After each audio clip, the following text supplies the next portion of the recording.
1.5 বছরের বেশি সময় আগে বিয়ে করেছেন অভিনেত্রী সুহানা সাবা। এতদিন বিষয়টি ব্যক্তিগত রাখলেও সম্প্রতি নিজের নতুন সংসার ও স্বামী সম্পর্কে মুখ খুলেছেন তিনি। সাবার বর্তমান স্বামীর নাম ফয়সাল। পেশায় তিনি একজন ব্যবসায়ী।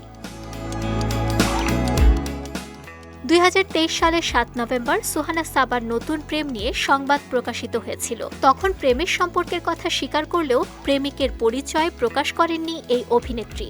দীর্ঘদিনের সেই সম্পর্কই শেষ পর্যন্ত বিয়েতে গড়িয়েছে।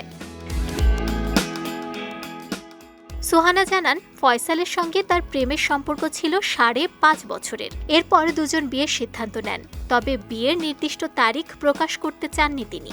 জানিয়েছেন 1.5 বছরেরও বেশি সময় আগে নিজেদের বাসায় বিয়ের আনুষ্ঠানিকতা সম্পন্ন হয়েছে। বিয়ের পরের জীবন নিয়ে সুহানা সাবা বলেন, আমরা ভালো আছি। 5.5 বছরের সম্পর্ক, বিয়ে অনেক আগে হয়েছে। দিন তারিখ বলতে চাই না। আমার ছেলে অনেক খুশি। ফয়সালের সঙ্গে সম্পর্কের শুরু প্রসঙ্গে সাবা জানান, প্রথম দেখাতেই তার মনে হয়েছিল এই মানুষটির জন্যই হয়তো এতদিন অপেক্ষা করেছেন। তবে বিষয়টি কাউকেই বুঝতে দেননি। পরে ফয়সাল নিজেই তাকে নক করে ভালোবাসার কথা জানান। তখনই তিনি সম্মতি দেন। এর আগে নাটক ও চলচ্চিত্র নির্মাতা মুরাদ পারভেজের সঙ্গে প্রায় 10 বছরের সংসার ছিল সুহানা সাবার।